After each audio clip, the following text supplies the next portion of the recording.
অমঙ্গলার যেমন নিজের প্রতি অহংকার, চ্যানেলের প্রতিও অহংকার, লোকের চ্যানেলে ক্ষতি, নিজের আইডি থেকে স্ট্রাইক মেরেছিস। বলছি অমঙ্গলা, লোকের চ্যানেলের ক্ষতি করেছিস, মুখ বন্ধ করতে পারিসনি, কিন্তু তোর যে দুর্দশাটা আসতে চলেছে তোর চ্যানেলের, যাই হোক থুকুম বলবো না, সেদিন তোকে বোঝাবো মজার। তুই সেদিন কি গালাগালিটাই না করবি, একটু ওয়েট কর। তো যাই হোক বন্ধুরা, খেলা এবার জমবে ভালো, সাইলেন্ট মুডে।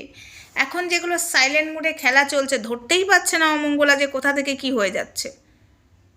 তখন একটু বেশি আমি বলে ফেলতাম, এখন আমি একটু বলাটা থামিয়ে দিয়েছি। হ্যাঁ, শর্ট ভিডিও আসছে, বাট যেভাবে আমি ভিডিও করতাম, এখন যদি আমি সেইভাবে ভিডিও করি ও অ্যালার্ট হয়ে যাবে, কোন কোথা থেকে কি কথা বলে ফেলবো রাগের চোটে। আমার তো আবার রাগ বেশিক্ষণ কন্ট্রোল করে রাখতে পারি না, তাই একটুখানি নিজেকে সামলে নিয়েছি। ইয়েস বন্ধুরা, সামলে নিয়েছি। জাস্ট ওয়েট করো, সবটা তোমাদের সামনেই পরিষ্কার হবে, দুধ কা দুধ পানি কা পানি। Just wait.